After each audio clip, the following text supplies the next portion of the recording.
Jadi hari ini kita datang ke satu operasi untuk mencari mayat. Bila ada jenayah kat mana-mana, polis akan turun.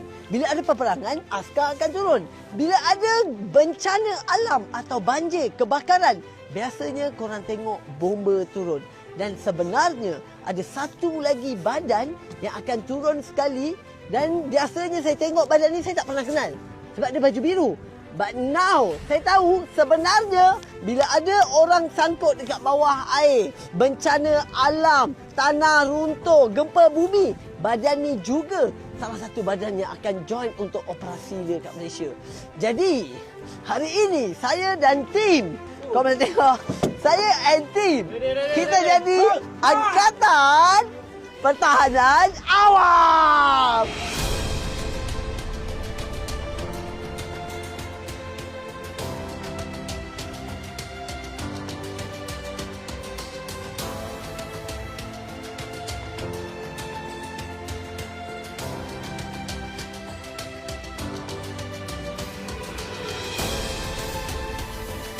So untuk jadi Angkatan Pertahanan Awam ni bukan senang, susah gila. Saya pergi training dia je hampir 72 jam.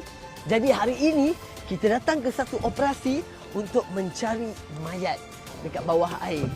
So, siapa yang nak tengok proses saya cari mayat kat dalam air dan proses saya jadi anggota Angkatan Pertahanan Awam ni, kau boleh pergi ke aplikasi Merah esok pukul 6 petang.